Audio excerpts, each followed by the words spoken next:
어제 새벽부터 우리가 예레미야를 보셨습니다. 예레미야 서론의 말씀을 어제 말씀을 드렸고 오늘부터 이제 예레미야 말씀 1장부터 하나하나 같이 살펴보도록 하겠습니다. 예레미야는 어제 말씀드린 것처럼 제사장의 아들입니다. 제사장의 아들로서 하나님 앞에 부름을 받아 선지자의 그런 사명을 감당하게 되는데, 이 예레미야가 하나님 앞에 부름 받은 때가 2절에 보면은 요시야 왕이 다스린 지 13년 만에, 그러니까 BC 627년에 이 예레미야는 하나님 앞에 부름을 받습니다. BC 627년에 부름을 받고 3절에 보면 시드기야 11년까지, 시드기야 왕은 남쪽 유다의 마지막 왕입니다.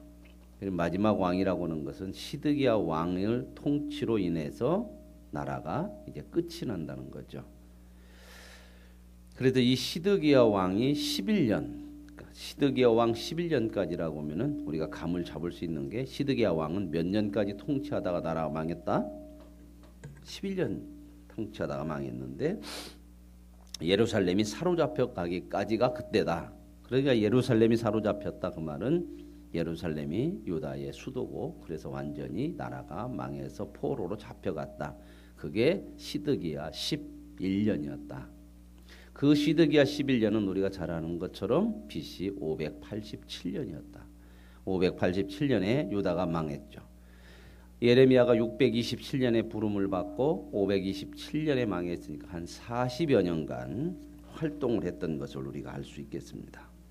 그래서 하나님께서 이런 시기에 혼란스럽고 나라가 멸망하게 되고 이런 혼란한 시기에 이제 예레미야가 활동을 하게 되는 그런 시기에 예레미야가 하나님 앞에 부름을 받아서, 예레미야의 사역은 뭐냐면 이스라엘 백성들에게 바벨론에게 심판해라. 이건 하나님의 바벨론에게 항복해서 포로로 잡혀가라고 하는 말씀을 전하는 거죠. 그것은 하나님의 계획이고 섭리고 너희 죄악에 대한 하나님의 심판이다. 그러나 하나님께서 그 심판을 통해서 너희를 고쳐내시고 다시 70년 후에 돌아오게 하시겠다고 하는 말씀이 예레미야가 이스라엘 백성들을 향해서 증거해야 될 말씀이었습니다. 그러나 이스라엘 백성들은 자기네 나라를 공격하는 바벨론과 끝까지 전쟁을 해서 자기네 나라를 살려내야 되고 구해낸다고는 그런 생각들이 가득했던 그런 시기였기 때문에 예레미야의 사역은 굉장히 어려울 수밖에 없었다. 그래서 예레미야는 자기의 사역을 감당할수록 많은 사람들로부터, 지도자들이나 국민들로부터, 백성들로부터 외면을 당하고, 그는 나라의 매국노처럼 그렇게 많은 질책과 책망을 받았던 그런 사역자였습니다. 그래서 예레미야는 그의 사역을 하는 동안 많은 눈물을 흘렸고 고통 속에 괴로워했던 그런 모습들을 우리가 보게 되는 거죠. 그래서 이제 4절에 보면 예레미야에게 하나님의 말씀이 이르러서 내가 너를 모태에 짓기 전에 너를 알고 내가 배역이 나오기 전에 너를 성별하고 너를 여러 나라의 선지자로 세웠다. 하나님의 계획 속에 예레미야가 하나님의 부름을 받았다고 하는 것을 알 수 있죠. 그랬더니 이제 예레미야는 그 상황을 알고 있었던 것 같아요. 이런 하나님의 그 사역들을 감당하기가 너무나 힘든다고 해서 알기 때문에 부름 받았을 때에 예레미야는 먼저 슬픕니다. 이렇게 표현을 합니다. 어제 말씀드린 것처럼 이사야와는 너무 다르죠. 이사야는 부름 받을 때에 누가 우리를 위해서 갈고 그럴 때 자기가 나서서 내가 여기 있나이다, 나를 보내주십시오, 이렇게 했는데, 예레미야는 그 상황이 너무 어렵고 혼란한 상황이라 감당하기가 어려울 정도로, 그래서 예레미야는 슬픕니다. 그러면서 이제 자기의 모습을 이야기하는 거죠. 나는 어린아이와 같습니다. 그래서 내가 이 일을 감당하기가 어렵다 하는 말을 하고 있는 거죠. 그러자 하나님께서 말씀을 하십니다. 하나님의 일이라고 하는 것은 능력으로 하는 게 아니라는 거죠. 내가 너를 누구에게 보내든지 너는 가고, 내가 내게 무엇을 명령하면 너는 말하면 되는 것이다. 하나님의 종은 뭐냐? 순종하면 되는 것이다. 내가 너를 보내는 대로 가고 내가 너에게 주는 말을 그대로 전하는 것. 오늘 저와 여러분이 믿음 생활에 하나님의 귀한 사람으로서 믿음 생활의 근본적인 본질적인 문제는 바로 이것입니다. 우리는 하나님의 부름을 받고 하나님이 말씀하시는 것을 따르고 하나님이 가라고 하는 곳에 가고 우리의 삶의 기준이 전부 하나님께 있다고 하는 것. 8절에 보면 너는 그들 때문에 두려워하지 말라. 내가 너와 함께하여 너를 구원하리라. 물론 이렇게 하나님의 뜻을 따라 사는 것은 두려움이 올 수밖에 없는 거죠. 그러니까 하나님께서 두려워하지 말라고 말씀하면서 왜 두려워하지 말아야 되느냐? 내가 너와 함께한다. 함께하여서 힘을 줄 것이고 또 함께한다는 말씀은 그 길이 진정 생명이고 진리고 옳은 길이라는 겁니다. 그게 가야 될 길이라는 거죠. 그래서 내가 너와 함께하여 너를 구원하리라. 나 여호와의 말이니라. 오늘 저와 여러분이 믿음으로 살아가는 모든 여정 속에 하나님이 함께하시고 그 하나님의 말씀대로 말씀을 듣고 살아가는 그 길이야말로 생명의 길이고 진리의 길이고 가장 복된 길인 줄로 믿습니다. 그래서 이제 하나님께서 손을 내밀어서 예레미야의 입에 대셨다고 말씀합니다. 입에 대는 말씀 이런 사건들은 참 많이 있어요. 이사야도 참 내가 하나님을 배서 나는 죄인인데 나는 이제 망했다 이렇게 고백할 때에 하나님의 사자를 통해서 숯불을 가져다가 입에 대죠. 이게 입에 된다고 하는 게 뭘 얘기할까요? 이 선지자들은 뭘로 얘기를 해요? 자꾸 말이죠, 말. 이게 이 입에 된다고 하는 것은 말을 잘하게 한다 그 얘기가 아니라 깨끗하게 한다는 거죠. 말하자면 불을 입에다 댄다든지 하나님께서 하나님의 손을 입에다 댄다고 하는 것은 네 말 하지 말고 네가 할 수 있는 말은 다 죽고 없어지고 내가 하라는 말만 하라는 거죠. 그래서 하나님께서 손을 내밀어 예레미야에게 대시며 내가 내 말을 내 입에 두었다. 그러니 너는 뭘 하라? 내가 둔 내 말만 하라는 겁니다. 오늘 정말 여러분이 이러한 하나님의 말로만 우리의 입술이 사용되어지는 은혜가 있기를 원합니다. 근데 이게 잘 안 되죠. 그죠? 하지 말아야 될 말들이 감정 속에서 나오고 내 생각 속에서 나오고 그래서 이 시편에 보면 무엇까지 기도하고 있어요? 내 입술에 파수꾼을 세워주십시오. 오늘 저와 여러분의 입술이 하나님의 영광을 하나님을 높이는 찬양을 하나님 앞에 하나님이 허락하신 말씀들을 말하고 증거할 수 있는 그러한 은혜가 있기를 원합니다. 10절에 보면 보라 내가 오늘 너를 여러 나라와 여러 왕국 위에 세워 내가 그것들을 뽑고 파괴하며 파멸하고 넘어뜨리며 건설하고 심게 하였느니라. 예레미야를 통해서 망하고 흥하는 것을 이루게 하시겠다는 겁니다. 예레미야가 능력이 있어서 그런 것이 아니라 예레미야에게 주시는 하나님의 말씀이 나라를 흥하게도 하고 망하게도 하고 그 일을 하겠다고 하는 거죠. 그래서 예레미야에게 지금 바벨론에게 망해서 가라는 겁니다. 그러면 그 망해서 가라고 하면 그 말이 안 받아들여도 이스라엘 백성들이 그걸 받아들이지 않아도 예레미야 입에서 하나님이 주신 말씀이 선포되면 그 말씀대로 되어진다는 겁니다. 그래서 결국 어떻게 됩니까? 그렇게 예레미야를 핍박하고 바벨론과 싸워야 된다고 했던 그 나라는 오히려 그 전쟁을 통해서 너무나 많은 사람들이 죽게 되고 다 파괴가 되어지는 그러고 나서도 결국 포로로 끌려가는 만약에 이스라엘 백성들이 하나님의 말씀대로 항복을 했더라면 그 많은 사람들은 죽지는 않죠. 포로로 끌려가는 건 하나님의 계획이니까 그 일은 이루어지겠지만 저와 여러분의 삶에도 그렇습니다. 하나님께서 저와 여러분의 삶을 붙잡고 하나님의 계획과 하나님의 인도하심이 있는 이상 우리는 그런 인생이잖아요. 내 맘대로 살 수가 있습니다. 예레미야가 선포하는 말씀을 안 듣고 내 뜻대로 할 수 있어요. 그러면 더 많은 고통과 어려움이 우리 인생 속에 펼쳐진다는 겁니다.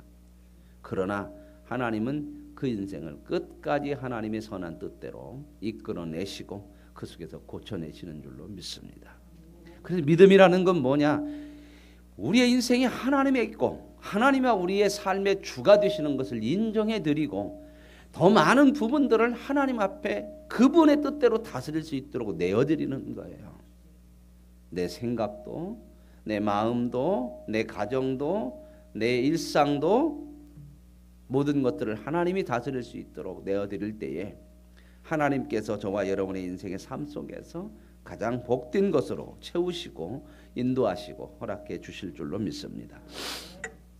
그러고 나서 이렇게 소명을 주고 나서 하나님이 보여줘요. 환상을 두 가지를 보여줍니다. 예레미야에게 환상을 보여주는데 하나는 살구나무 가지를 보여줘요. 예레미야에 너 무엇 보느냐? 살구나무 가지입니다. 내가 잘 보았도다. 이는 내가 내 말을 지켜 그대로 이루려 함이니라. 왜 살구나무 가지를 보여줄까요?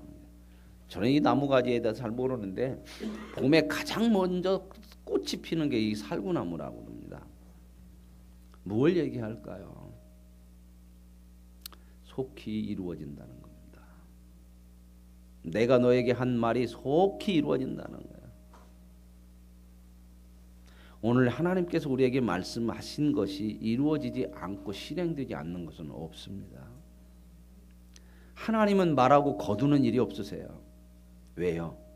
하나님은 틀림이 없기 때문에 그렇습니다.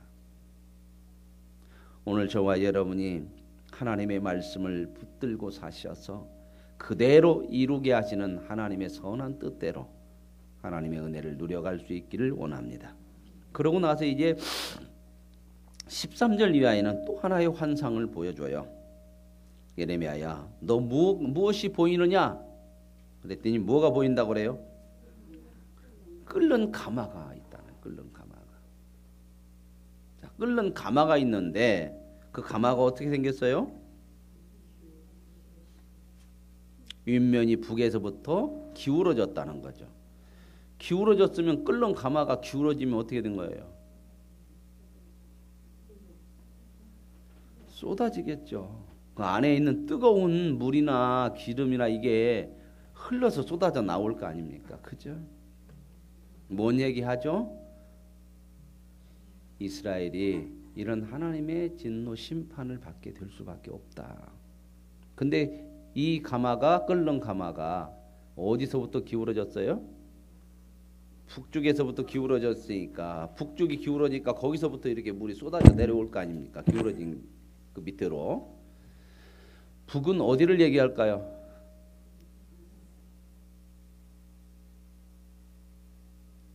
끓는 가마는 심판의 도구잖아요.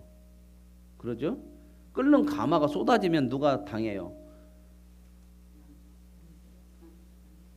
그 가마 밑에 있는 사람들이 당할 거 아니에요. 딜 거 아닙니까? 그러죠?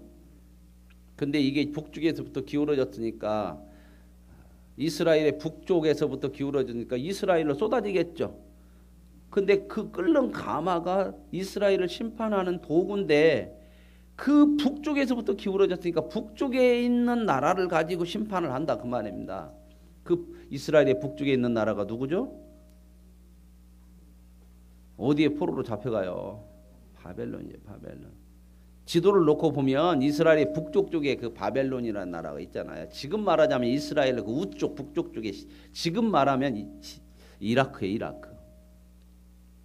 그 위에 있잖아요. 우쪽에 지중해를 중심으로. 그래서 어느 나라를 가지고 심판을 하시겠다. 바벨론을 가지고 심판하고, 이 심판이 살구나무 가지를 보여주신 거죠. 속히 이루어질 것이라는 거죠.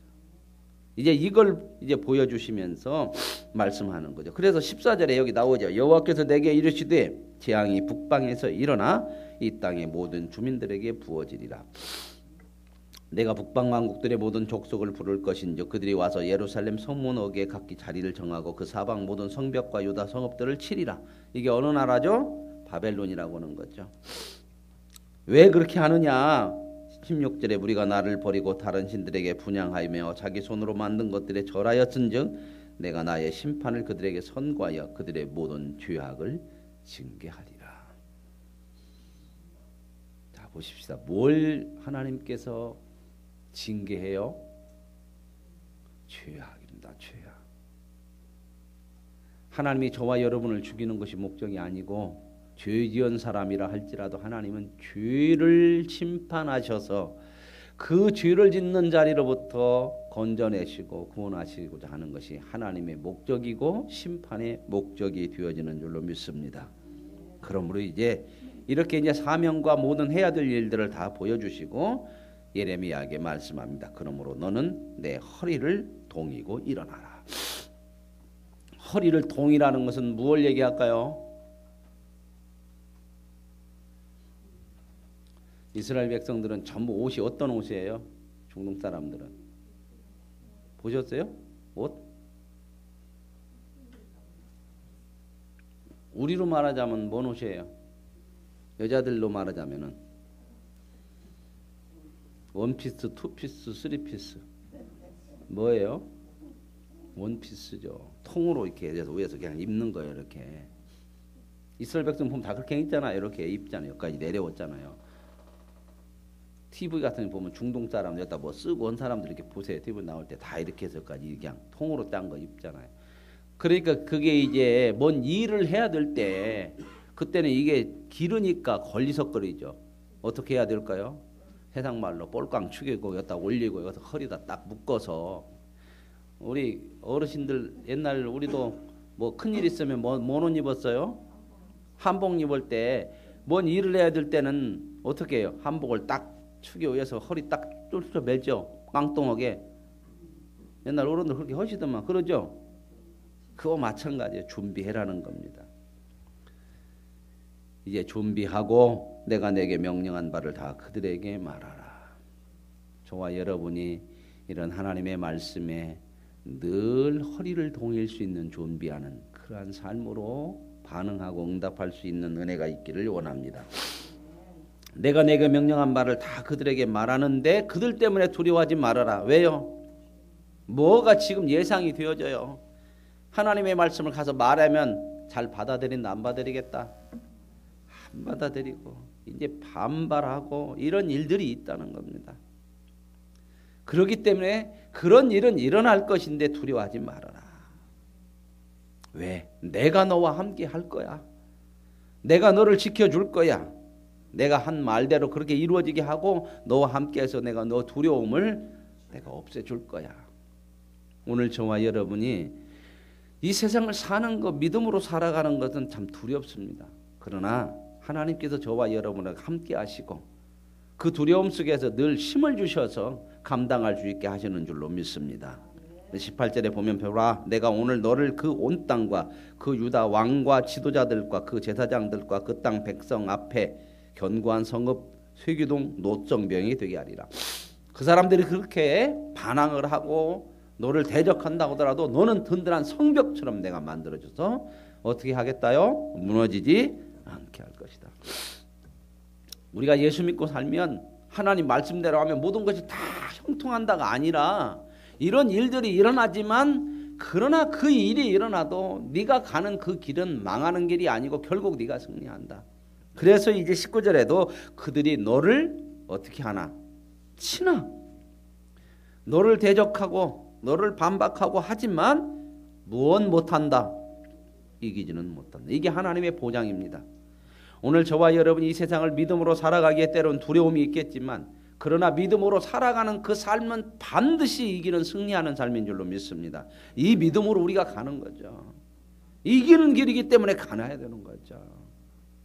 승리의 길이고 생명의 길이기 때문에 가야 되는 거죠. 이는 내가 너와 함께하여 너를 구원할 것이니라 여호와의 말이니라.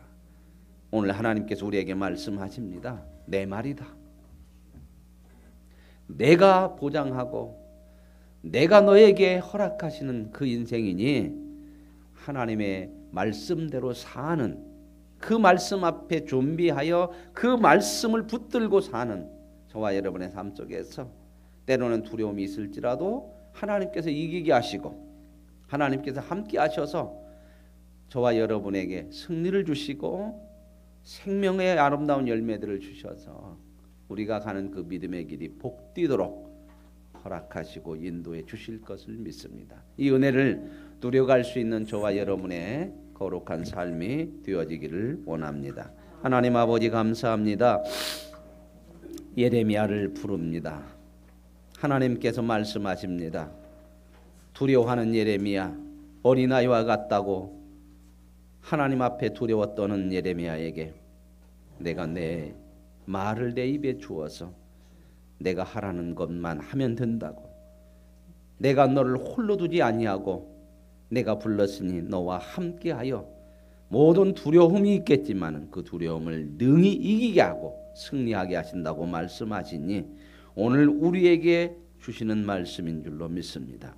우리도 하나님의 부르심을 받고 이제 하나님의 음성을 붙들고 하나님의 뜻을 따라 살아가는 믿음의 삶으로 승리하는 모든 하나님의 백성들이 되게 하여 주옵소서.